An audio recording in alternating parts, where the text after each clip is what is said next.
Go ahead. Sounds like a word to me. You have the floor. Thank you, Mr. Speaker, and good body. A lot of my points have been made, and I'm not going to rehash them. But yeah, I'm just thinking about this whole thing, and I think we'd all like to appoint ourselves king for the day. I mean, I'd like to be king for the day or for the month or for an emergency, and then another 30 days, and then maybe rename it a rolling emergency and add on another 30 days and another 30 days. And then I could just divvy up $1.2 billion to who I thought deserved that money. And I think that's kind of where we're at. And that'd be nice if we could all do that. Get it to the businesses we thought deserved it, to the schools that needed extra precautions or what have you. But then there's the reality. And the reality is this book, the Constitution. And it guarantees, we're guaranteed a republic form of government. And in that, all power's in the people. And we're supposed to represent those people when we come here and do our job. And our job is defined in this book. And I don't think I need permission to read. So very short clips. From our legislative power, the legislative power of the state shall be vested in the House and Senate. And it's our job to write the law and to give direction and to appropriate money. And so then I went into the executive branch under Article 4.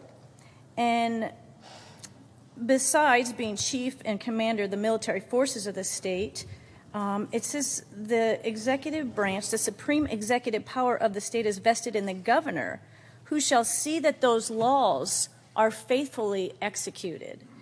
And so a lot of decisions are being made that it's really our responsibility, that I'm not willing to delegate that responsibility to one person. And that's not how our government is set up. And I think a lot of people, and maybe legislators even, forget that we have a responsibility. And we are not in a top-down system. Our system of government works bottom-up. And the people tell us what they think the law should be and where we should go with that. We run those ideas through the body, and we have lots of different ideas, which is good that we debate that. But then once we debate that, we try to come to a consensus that affects the state equally and doesn't give my district more control or your district more control. And then the man on the second floor is supposed to enforce that. And I think there's been a little bit of abuse of power, and this is one way we as a body can make that statement and say, this is our responsibility. Let us do our job. Let us represent the people. Let us make the decision. I've heard so much good testimony over the last few days about where the citizens are, and many of them, I think, believe that their voice is being silenced.